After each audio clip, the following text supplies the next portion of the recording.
Airline secrets exposed. From the safest place to sit to... How much time do I really have to get this on? And the germiest part of the plane revealed. Is it the tray table, the seatbelt, or maybe the headrest? What is the grossest thing you've seen on a plane? Never, ever reach in there without looking first. Plus, Jillian Michaels' biggest fan reveals how she pulled off the biggest weight loss transformation ever. You've got to see it to believe it. Next Oz.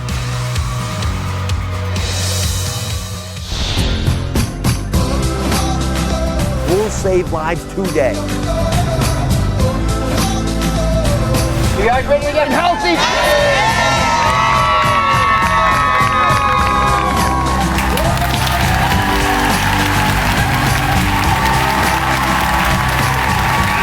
Today we are uncovering the airline secrets you need to know before you take another flight. Now we're going to start with your burning questions about airline safety. What's the safest section of a plane to fly in? I bet you don't know, but you'll want to. And how much time do I really have to get my oxygen mask on? Then we're going to turn over to germs. Can you guess the dirtiest part of the plane? Is it the tray table, the seatbelt, or maybe the headrest? How about that little air vent up there? We have all the surprising answers coming up. Then America's toughest trainer, Jillian Michaels, is opening up about her private weight struggle. And a Jillian fan whose weight loss transformation you have got to see to believe. She's telling us how she did it right here on the stage. But let's start with the dirty truth behind the airline secrets you need to know. From the most germ-ridden thing you can touch on a plane to the safest place you could sit. Let's get right to it. The first airline secret you need to know is there's only 15 minutes worth of oxygen in the oxygen masks. It's a little scary, isn't it? 15 minutes. Here to explain why is former FAA aviation safety expert David Susi. Welcome. Thanks, 15 minutes, it's not very long. Why is it? Not very long.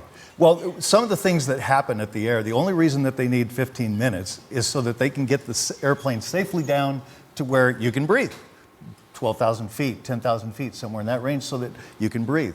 So that only takes a few minutes, but the problem is that during that time, the pilot has a few things to worry about. Number one is if it's already depressurized and there's a fire on board, if they come down to that oxygen level where the oxygen's much higher, it can actually, let's see what happens, what happens. Here you are at 30,000 feet, and that's at, what, 10,000 feet? Yeah, so you get down to 10,000 feet, what happens to the flames? Everything gets oxygenated, and then at that point, it can then make the flames go much higher and much more dangerous. So the pilot has to mitigate that flame first. So that can take a little bit of time, and then go down to that lower altitude. So that's why you have 15 minutes at least. So why, I'm just curious, why wouldn't they give you just an hour just in case? And why do we have to take these masks and pull on them so hard? That's a really good question, because to get it started, you have to pull these down. They come down like this. When you pull that out, it pulls a pin out, and that starts a chemical reaction. That chemical reaction creates the oxygen. Oh, so there's no oxygen up there? No, there's not oxygen line, there's no supply. Because if you had oxygen lines going through the airplane and there was a fire, think of how bad that would be. Oh my goodness. You would just be fueling the fire with the oxygen. And how much time do I really have to get this on? I mean, they always say put it on yourself for your kids. Well, you think, people say, you always hear, I watched a show the other day, they talked about, I can hold my breath for 3 minutes. So I got plenty of time to put this on. I'll put it on my kid first or whatever. You don't have 3 minutes. Within 15 seconds. 15 seconds? If you're flying at 30,000 feet and that opens up there, remember it's 40 below zero too. Yeah. So it's 40 below zero air coming in. There's no oxygen really up there for you. The only place you're going to get it is from this. A newfound respect for these masks. They are good. All right, let's go over here. I'm going to ask a question of you that I get asked all the time. The safest place on the airline. And the big secret here is that there are some places that are safer to sit on a plane than others. So I got to tell a straighter here. I want it straight from you. I've heard all kinds of rumors. Where should we sit to be safe? Well, first of all, no airplane accident is the same. Every single one of them is different. So when we talk about statistics, we're talking about over time. So the first thing to do when you're making your own decision about your own safety is to decide what you're most afraid of. Yeah. And if you were I'm afraid of dying. That's a start. That's what I worry about more than the other things. But you know what? 95% of the accidents that occur have survivors. Huh. The only ones we see on the big news screens and the ones that you see me talking about on air are the ones who crash and there's the big burn and the fire. Right. And that's actually rare. Most airplane accidents have survivors. So you want to be one of those 95%. You want to be the one that survives. 9 million to 1 chance you're going to die in an airplane accident. Right. Well, you don't want to be the one. No. So let's increase those odds. And you can by these statistics. So the first thing you want to look at is if you buy a first class seat, you think that, what does that buy you? It gets you all kinds of good stuff. It gets you better treatment, the whole thing. But it also buys you a ticket to be the first one to arrive at an airplane accident. That's terrible. Think of it that way. That's terrible. Bad news. I can't believe I said that out loud. But that's true. This is the first place to arrive at an airplane accident. So if you crash, this is the most vulnerable place to be. You're probably not going to survive an impact accident if you're in the front seats of this airplane. So the next best place to be, we'll go back to here. In this midsection, this is all about energy and dissipation and where does that energy go to? So when this airplane hits, where's it going to go? It gets absorbed by the airframe, and the wing is the strongest part of the airplane. This is the wing spar. It's huge and it's heavy, so that absorbs a lot of that energy that goes through there. So as it comes back, excuse me, I guess I lost our stuff. But so as you go back in the airplane, you get safer and safer and safer. If you're in a water landing, like the famous on the Hudson landing. Yeah. My roommate was in that, by the way. Oh, really? Roommate from college, believe it or not. Wow. He sat right back here, you should know. Yeah, I'll bet he was wet when he got out. He almost drowned. Yeah. He says next time he's going to sit up in the front. That's right. That's right. So when you're in a water landing, there's other things to worry about. The wing is what floats mostly. Right. So the wing is what's going to keep the airplane up. The back of the aircraft starts to sink. And as it does, it fills up with water back here. So that is one of the concerns. So the emergency exits are here. Do you want to sit near those, far from them? You want to sit near them, but a lot of times in today's world, the airplanes are so full, you don't really get a choice. So you're going to sit someplace. The most important thing is to remember how many rows you are from that emergency exit. Because you're going to panic. This is not an easy thing to get through as an airplane accident. So you're going to panic. There's a couple of things you'll do. You'll either get too excited about it and forget what to do, or you'll have what's called negative panic, where you just sit and wait. You freeze. Yeah, so you watch for other people. If there's people around you that are frozen, you wake them up, you grab them, you touch them, and you get them out. Now, how about these guys back here? Now, they're in the safest seats. You know, believe it or not, statistically, these seats are the safest seats. One is, as I mentioned before, the crumple zone, you know, how that energy gets absorbed. So all that energy is being absorbed. It's by the time it gets here, there's a place right here where typically the aircraft cracks and opens up. When that opens up, there's a couple of things. You'd think that'd be a horrible thing, but it's really not, because it allows the tail to roll. So that energy gets moved and you stay with it and you roll with it.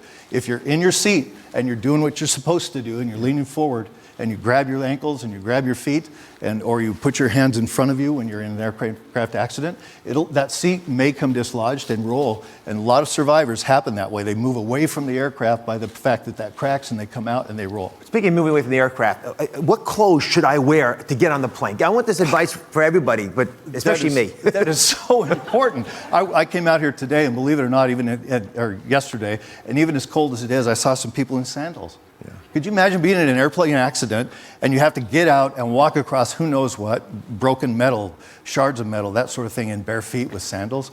Wrong. You need to make sure you have good shoes on. You want to tighten them up, make sure they stay on, because in an airplane accident, when you're rolling, your shoes are going to come off. Right. Your clothing's going to tear, those kinds of things. So wear some good solid clothing, non-flammable clothing, cotton, wool, those kinds of things are very important to have on you if you're thinking about. I'm hearing jeans. I'm wearing jeans and sneakers. Perfect. All right, good. Perfect. All right, let's get back to comfortable too.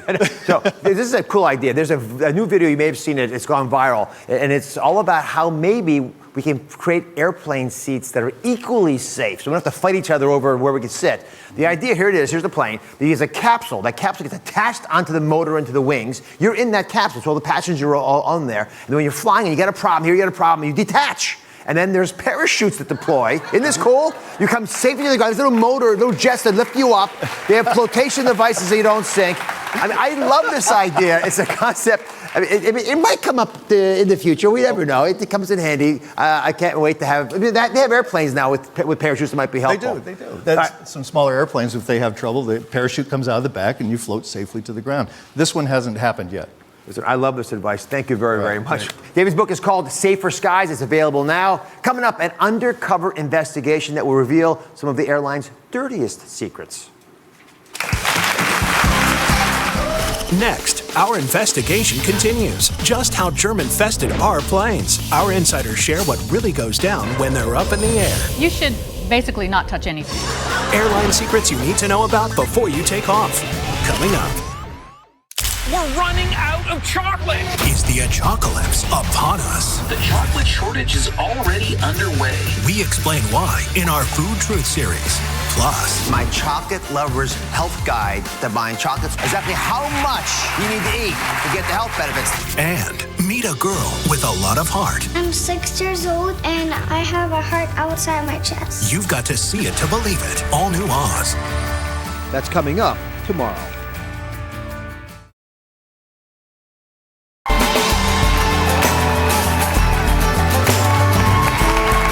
I've been revealing the airline secrets you need to know. Next up, the dirtiest secret of them all. Just how germ-ridden are the things you touch most on the plane? I sent my medical team undercover and up in the air to find out. The first place we tested on the plane is also likely the very first thing you'll make contact with after boarding, your headrest. Next up, something every airline attendant makes sure you touch, the seatbelt. After buckling in, the next surface you're likely to make contact with is the tray table. Let's hope they clean them. And finally, after enjoying a beverage, you may take a trip to the bathroom. So we made absolutely sure to test the flush button. But which surface is the dirtiest? Let's find out. And before I reveal the results, I'm curious what you all think. So I'm going to ask the audience to clap your hands if you think it is the seat's headrest. No clapping. Clap if you think it is the seatbelt buckle that's the dirtiest. Polite applause. The tray table. Not as much as the seatbelt buckle. Or the bathroom's flush button. They got the most. The answer, my friends, is going to shock you. It was the headrest. You never voted for the headrest. Who would have thought? But the thing is, they cleaned the other things, right? They cleaned the little, the flush button in the toilet, of course, I hope. The seatbelt buckle and the flush toilet, however, were not too far behind. The real kicker here was the tray table, which didn't do so poorly in our study, but it might have been a fluke because there was a larger study that was done that showed it was 8 times dirtier than the other places tested. So it's all sort of dirty. And the question is, how did they get so darn dirty, and what are we going to do about it? So I brought in travel expert and former flight attendant of 23 years, Hollis Gillespie. How are you, Hollis? Thanks for being here. Thank you. You've probably seen a lot in your years as a flight attendant. How do these planes get so dirty? Well, the planes all day long are being emptied of passengers and reloaded with passengers, and that crossover time could be sometimes just 10 minutes. They don't have time to thoroughly clean the plane in between each leg of the flight. And, you know, that causes for a lot of compounded unsanitary conditions, you know, throughout the day. So there's this group of anonymous flight attendants. You're not one of them. But they've submitted photos of some of the grossest things they have seen on their planes. Come on over here. The secret is that the blankets, you know those blankets you put on your body when you're a little chilly? They're not always washed. Now, people think they're getting a blanket that's clean because it comes wrapped in plastic. What's the deal here? Well, usually when it is wrapped in plastic, it is cleaned. That you're getting it first, but they don't re-clean them and re-wrap them after each use. So you could be getting a blanket throughout the day that's been used about 100 times by 100 different passengers. And do you know that people use the blankets commonly to wrap their feet in them because the high altitude is chilly up there and people's feet get cold. They wrap their feet in the blankets. They blow their nose in them. Oh. So this is a blanket from a popular airline. I'm not going to reveal which one it is because, frankly, apparently it's true for all of them. And I'm going to take this blanket, given to us by a flight attendant, by the way, and I'm going to put it in our little black box here. And this is a black light. And can you all see in here? You see that stuff there? So these are germs, right? They're lurking around. Yeah. But the real question. That wouldn't, yeah. No. Is it really making us sick? I mean, are they dangerous for us? Because you got germs in a lot of different places. So we did a little homework on this. One study found that 60% of tray tables tested harbored the superbugs, MRSA and norovirus. Those are the real dangerous ones we talk about. And remember those cold and flu viruses, they can survive up to 72 hours on plastic surfaces. And the noroviruses can survive 1 to 2 weeks. So they're longer. So the planes have a lot of bugs in them, and you need to be thoughtful about it. You know the air in the plane? Everyone's always asking about people coughing in the plane. Those filtration systems are so strong that that's not actually the big fear. The big fear is the things that you can touch, the things you control. So my little recommendation, I don't know if you agree with this, I think everyone ought to do this, is wash your hands before touching your mouth, and then bring one of these little sanitizing packs with you, or spray on the little tables, and wipe down the things that are going to touch your body. You should basically not touch anything. And if a hazmat suit, I totally recommend. And not just one of those little packets, but you know the whole Clorox, cylinder, bring that on board. Oh my goodness. Oh, don't forget BYOB, bring your own blanket. Find out how to avoid germs in all of my travels and yours with my guide on DrOz.com. We'll be right back. That was wonderful. Next, the Biggest Loser and fitness guru, Jillian Michaels, opens up about her own private weight struggle. I'm recovering. Overweight kid. An intimate and revealing side to the tough as nails trainer. What she wants everyone to know next.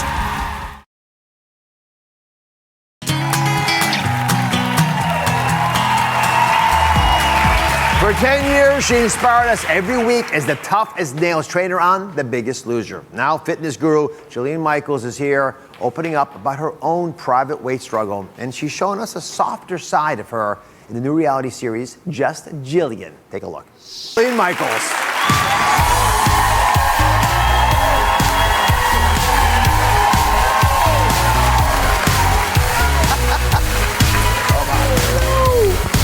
Congratulations. Thank you so much. You look so fit. I try. I follow your advice. Although the plane thing, I'm terrified. How am I going to get home? Well, you have to figure it out. I was like, I've laid on that blanket as a pillow. I'm scared too. I'm terrified, man. Thanks a lot. The hazmat suit will come in handy. That was the Thought about recommendation. that. Yeah, mask or something. Anyway, hi. So you are remarkably fit. People see you in that way. Yet I think your story is one that's not known to a lot of folks, that you actually started off struggling with your weight. Yeah. There's a picture, by the way, of you when you're a little younger. There it is. Yeah, I was about maybe 12 there, probably 165 in that photo. And I'm about 115 now, and I was 2 inches smaller, so. It's a very vulnerable time. Being a teenager is hard to begin with. Being a teenager who I didn't realize I was gay at that age. Yeah. So I just thought something's wrong with me. I don't know what it is. My parents were getting a divorce, and food was something that, something you can control. It's comfort. Sure. And it's also something my dad struggled with weight, and it was something we bonded over, food. Well, actually, you acknowledge that you're sort of, these are your words, recovering fat girl. Oh, syndrome. Absolutely, yes. I look at obesity, right, as another addiction, just like alcohol, just like spending too much, just like drugs.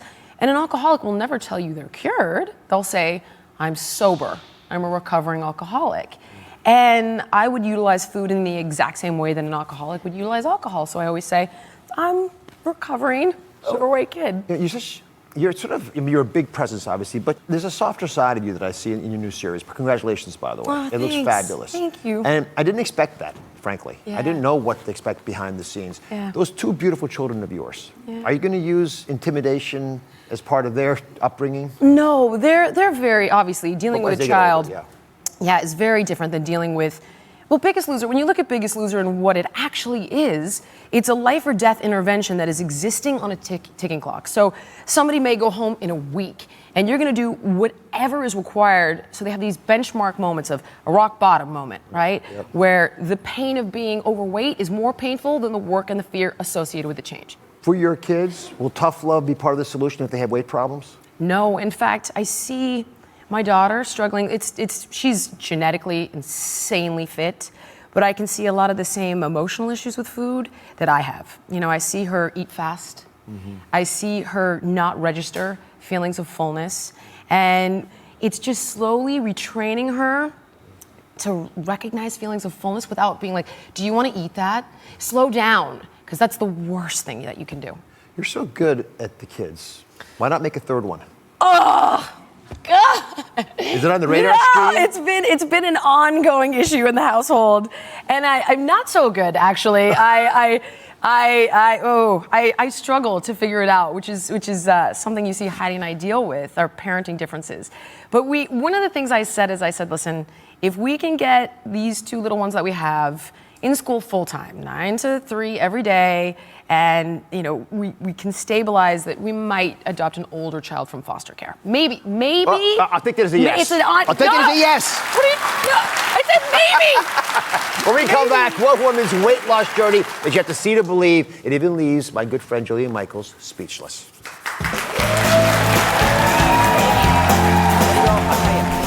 Coming up next, meet one of Jillian's biggest fans who made her own enormous physical transformation. An inspirational weight loss story so big, it even took Jillian by surprise.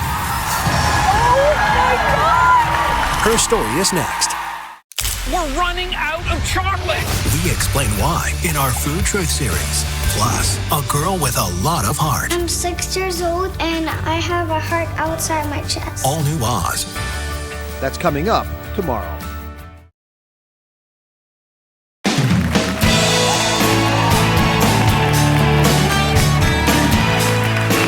I'm back with Jillian Michaels, who's responsible for some of the biggest weight loss transformations we have ever seen. Now, Tina is a huge fan of Jillian's, and she's been so inspired by the transformations that Jillian has pulled off over the years that she decided to embark on one of her own. It's going to blow you away, even blew Jillian away. And she did it all of it, without surgery. It's a weight loss story you have to see to believe. Growing up, I always struggled with my weight. Everybody knew me as the chubby girl. But I only really started to gain weight after I gave birth to my daughter, who was born with a genetic brain defect. I blamed myself and ate to numb the pain. Every day, fast food, usually in secret, because I was ashamed. Eventually, I reached an all-time high of 540 pounds. I hated my life, but it was only when I realized that if I didn't do something, I wouldn't live to be around for my children. I had to make a change once and for all. I got rid of the junk food, started eating healthier, and began exercising. But most important of all, I learned to stop using food as a substitute for dealing with my emotions. Along the way, I became a huge fan of Jillian Michaels. Her take no prisoners approach on The Biggest Loser inspired me to go beyond what I ever thought I could achieve with my weight, health, and attitude. I used to be a prisoner in my own body. Now I'm free to be the woman I've always wanted to be. Now, Jillian and I have not met Tina. You curious? Very curious. I can't wait to meet her. Come on out, Tina. Before, I messed up. Don't, cut. Before she comes out, I want you to take another look at her because I want you to see what a big deal this is. There she is before. Now I'll give her the applause she deserves. Tina, come on out.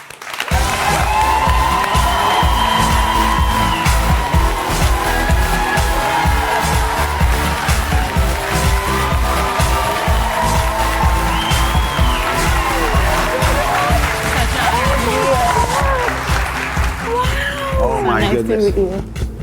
Oh my goodness. Look, no, you deserve a pirouette here. Pirouette. Come have a seat. And this is all without surgery, done naturally. Well, we're going to get into that for a second. But I look at that photo of you, and you were, I think you said 550 pounds. When you look at that woman, what do you see? A lot of pain that I needed to deal with, and it took me a long time and a lot of failures to eventually I got the strength to overcome it. And now I've overcome it, and I'm still working every day. I'm not done yet. Well, Jillian said the same was true for everybody here. Yes. What do you have to say to Jillian? It's such an honor to meet you. You're so inspiring. I see your stuff, my weight loss people that I work with every day, try to motivate them. We go to your Biggest Loser marathons to participate in. One day I aspire to be like you and touch lives and make cool videos. Make cool videos. I think you're doing a great job inspiring people right now. I related to everything that you were saying out there. Everything you said is my life, like what I've been dealing with. Yeah. Let's talk about that a little bit, because that's the big battle you overcame. You mentioned that you felt worthless at the times you ate the most.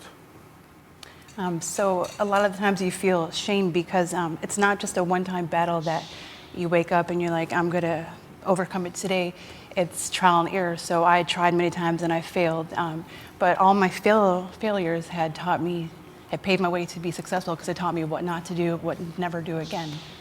And Jillian, how do you get people to realize that they've hit rock bottom, that there is something else they can do about it?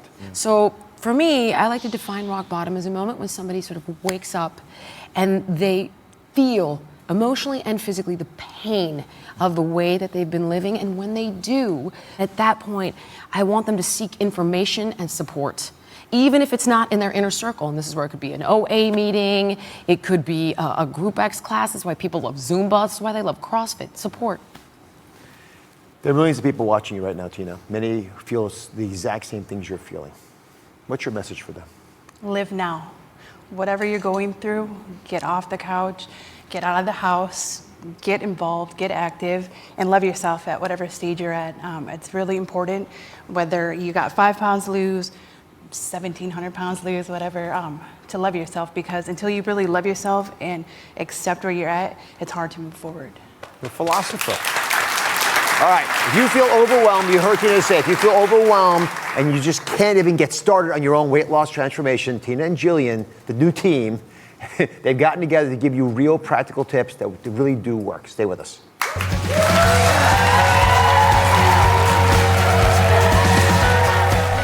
Next, if you've ever felt like you wanted to change but didn't know where to begin, keep watching. Jillian and Tina give real, straightforward advice so you can do it too. This is why women get so mad at men when it comes to dieting. How to get on the road to your own body transformation next.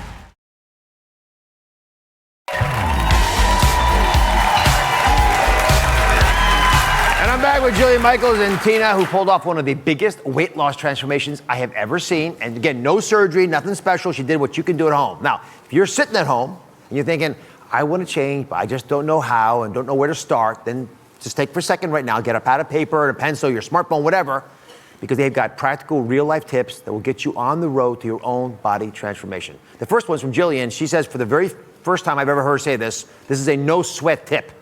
It's to establish your why. So people always ask me for motivation. I say, listen, you can get inspired from an outside source, a show you saw, a person you met, but motivation has to come from inside you. What's your why? And the why is how you tolerate the how, and that's the work associated with the goal. So even before you start the workouts that Jillian's so famous for, you got to deal with these emotional issues, which is, Tina, what I'm hearing from you. So come on over, because I want you to show us how we quiet that voice in our heads. Because right now, people are telling themselves they're not good enough, they're not worthy, it's not going to happen, I can't make it, do it. There's all that, all these voices. Don't deserve to be happy. No one will ever want me to go. I'm too fat. Sound familiar? How do we quiet the noise? So I visualized how I wanted my life to be. I wanted to be alive and active in my children's life. I wanted to celebrate every beautiful moment that they would come up to. And then I'm looking into the future for longevity. I'm never going back, so I wanted to live to be a grandma. I want to be the grandma with purple hair that's in the roller coaster with her grandkids. And that's what helped me quiet the noise. That's a good why. Yeah. The grandma with purple hair on the roller coaster. That's a great one. Now come on over. You also have a body imprint technique you use, and I want people to appreciate what this is. It's a very practical, simple, straightforward tip that I bet you use a couple times a day. Okay, so everyone always asks me, what's the miracle? And everyone wants a miracle pill. So the news I have for you is there is no miracle pill. It's hard work. Mm-hmm. But this is a tip that I use every single day. So what it is if you can hold your hand up and hold your hand up for me like this. Okay, so everyone has their own body's imprints to fuel your body. So for green vegetables, it would be 2 hands together. For carbohydrates, make a fist. Now I want you to put your fist by her fist so you could see. Look at the difference of what your body needs for fuel for carbohydrates opposed to hers. This is why women get so mad at men when it comes to dieting. Look how much bigger your hand is. But I could eat what's the volume of my fist, not Jillian's, mine. Exactly. You need it to fuel your body, right? Because we're not trying to fuel hers, we're fueling yours. So now the cool one that I love is protein, because a lot of guys always get carried away with this. So protein is the palm of your hand. Now, a lot of people that I talk to, guys like to pile as much as they can in their hand. That's not accurate. It has to be the size of your palm and the thickness of your palm. It's a long lifeline, by the way, because of all this. Yes, I'm so excited about that. All right. And finally, where most of us get gypped off is healthy fats, like avocado, almonds would be the tip of your thumb. That's it? I know, yes, that's it. I have a thick thumb, I guess. This is what I use, and it works for me, and I use it, this is how I conduct all of my meals, to fuel my body. Jillian, what's a reducitarian? That's what you argue for. Well, that's something that I've been practicing, and I think that people go to these extremes, and I love what you're talking about. You're talking about common sense, right? And so for me, I heard this term and I hung on to it, and it's just, I don't stop eating meat. I don't just do meat. I'm not vegan. I'm not paleo. It's pretty much balanced, like what she's talking about. I reduce the carbs, the fat, the protein, and it pretty much brings you to a very reasonable balance. I want you to show us one more tip. This is the one of all the ones that you shared with us that I was most surprised by. You argue we should never, ever open the menu at a restaurant? So if you're serious about your life change, then you have to be dedicated. And when you go into a restaurant, a lot of times this will not accommodate, your specific needs. For instance, I like to eat green vegetables, like broccoli, asparagus, spinach, and then grilled chicken with no sodium. So instead of looking on the menu, this is what I do, okay? Ooh. And I just talk to people. Don't be afraid to talk to the chef and say, excuse me, could you please accommodate me? Because I'm trying to be alive for a very long time. And they always do. I haven't had a problem, so. Thank you for being here. Thanks for sharing your story. And thanks for convincing a lot of people at home right now that they can make it happen. And Jillian for being her role model. You can find Jillian's steps to weight loss transformation at DrOz.com. And don't forget, Just Jillian. It airs every Tuesday at 10, 9 Central on E! Jillian's going to join us later in the show as well. We'll be right back.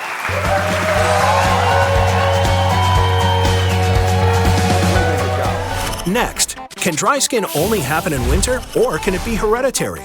We're busting the biggest myths about this common problem. Simple solutions to all your dry skin problems. I was super excited. Like, this works. It really works. Next, We're running out of chocolate. we explain why in our Food Truth series. Plus, a girl with a lot of heart. I'm 6 years old and I have a heart outside my chest. All new Oz. That's coming up tomorrow.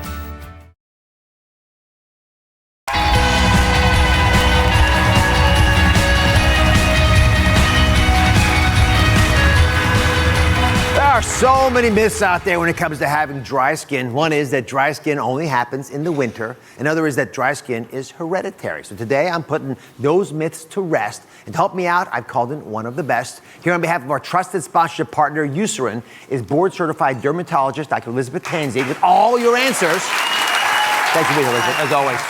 So my viewers have tons of questions about dry skin. You guys are always asking about them, so I'm going to get right to it. Here's the very first question.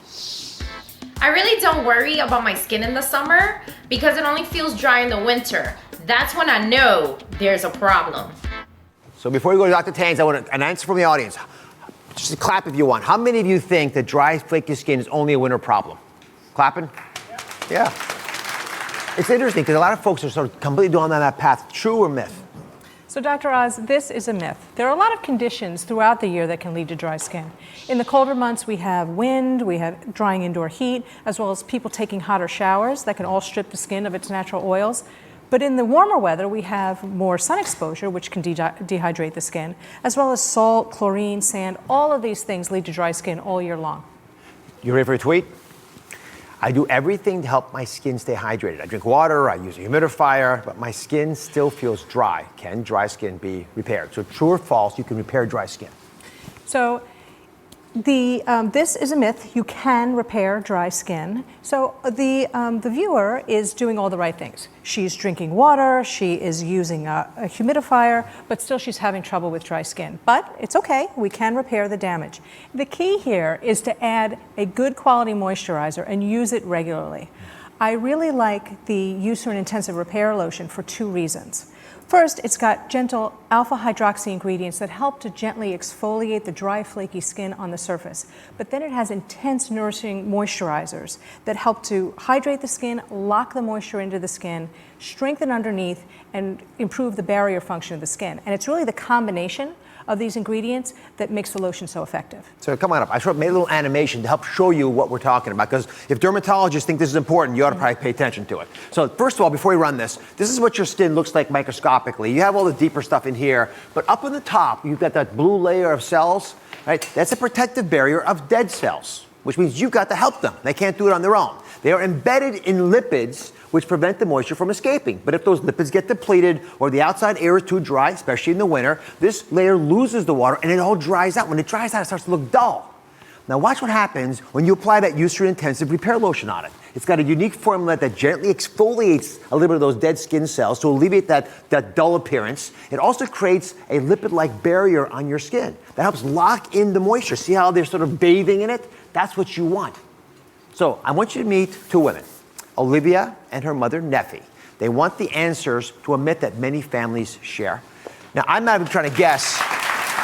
I don't know which one is the mom and which one is the daughter. Olivia, please help me. You look like you're 20. You're like sisters. Thank you, Dr. Thank you. Well, let's get to the question. What was bothering you? My mom suffers from dry skin. Her mom suffered from dry skin, and now I'm suffering from it. So I was just wondering if I had to do anything with genetics. So this is another myth that although we do see sometimes dry skin running in families, there are many other reasons to have dry skin. So age is an important factor. As women near 40, their skin becomes a little drier. Loses its elasticity, as well as some of the products that we use. Strong cleansers, harsh detergents, taking really hot showers, again, stripping the skin of its natural oils. But the good news is we have some control here. So you can get a good moisturizer and use it regularly, not just when you see dry skin, but you want to use it every day because that'll go a long way in keeping the skin hydrated, soft, supple, and really healthy looking. So we did a little experiment. We gave Olivia and her mom, Neffy, I emphasize her mom, Neffy, not her sister, Eucerin Intensive Repair Lotion to try out at home, and they brought us their before and after photos. So we're going to start with Olivia's photos, and here they are before and after. So how long did it take before you began? Oh my goodness. It's impressive. That's a huge difference. Yes. How long until you saw that kind of a change? Well, I took a shower the night before, I put on the lotion, and I went straight to bed. When I woke up the next morning, I wasn't expecting like immediate results, but I was, to my surprise, there was no more flaky skin. It was smooth to the touch, and it was like an amazing feeling. And Neffy, here you are. That's fantastic. Yeah. Neffy, here's your before and after image. Look at it down there. Oh, look, the left side looks a little dry there, Neffy. Yes. Yeah. Very dry. So what changes did you notice? I noticed an immediate change. I wash my hands a lot, and I applied the lotion, and immediately I could see the difference. I even felt like my skin, like you said, I felt like my hands are like 20 years younger. I was super excited. Like, this works. It really works. You know, I don't care what you're using. If it takes Eucerin to get me looking at you, I'm doing it. I want it. Whatever you're doing, I'm going to do exactly the same thing. For more skin tips, you can visit our Smart Skin Hub on DrOz.com. And thanks to our trusted sponsorship partner, Eucerin, beginning tomorrow at 3 p.m. Eastern Time, the first 5,000 people to go to DrOz.com will receive a coupon for a free bottle of Eucerin Intensive Repair Lotion so they can look like Neffy, her daughter Olivia. Dr. Tanzi, our audience has been so cooperative today. Yes. What do you think about them?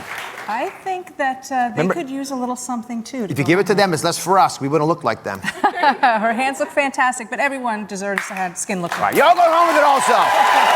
We'll be right back. Enjoy the Eucerin. We're running out of chocolate. Is the apocalypse upon us? The chocolate shortage is already underway. We explain why in our Food Truth series. Plus, meet a girl with a lot of heart. I'm 6 years old and I have a heart outside my chest. All new Oz. That's coming up tomorrow.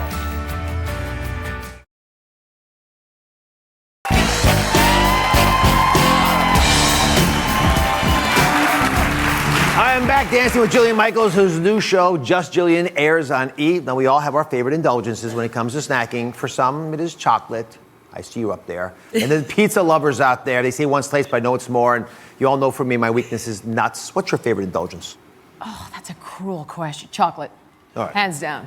Yeah, for sure. Thank you.